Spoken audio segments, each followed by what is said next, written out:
Hej och välkommen till Vimic Academy. Jag tänker att vi ska prata lite om skärmen, symboler och en del funktioner. Som ni ser här är vår huvudskärm. Vi har varvtal digitalt. Vi har även här har vi kilometer i timmen och temperatur på motorn. Här har vi hydrauloljetemp på den här. Och på den här som ni ser här, det är bränslenivå. Och vi kan även se laddning.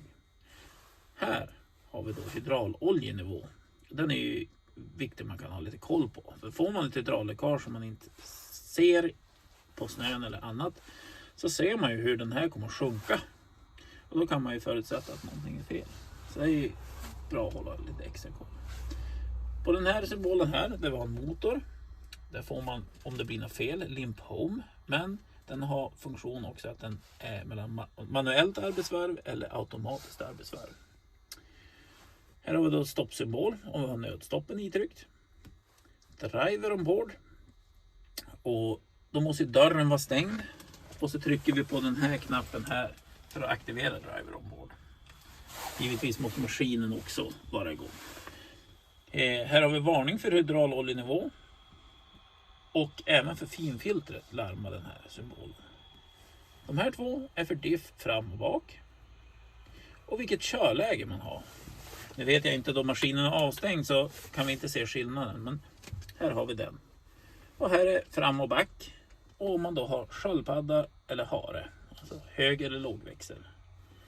Den här har ju som bara manuell krankörning.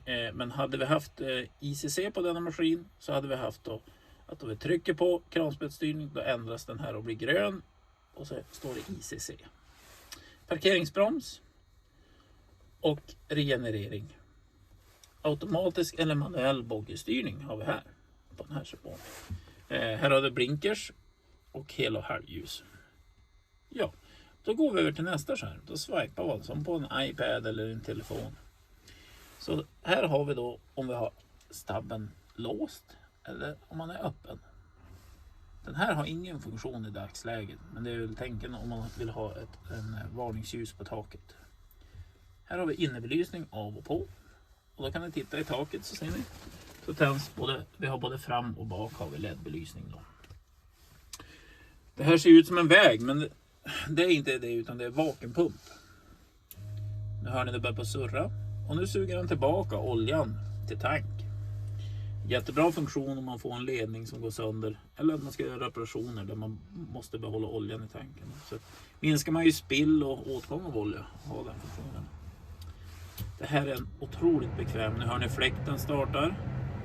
Och där har vi ställt in önskat värde på värme. Så här kan vi starta och stänga av värmen. Och det kan vi även göra då på webben. Via en webbsida.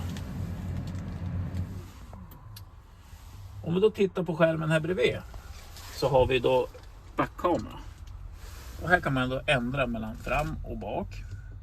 Så här har vi bakåt. Och framåt. Så det är lite grann enkelt om alltså om själva skärmarna vi har här.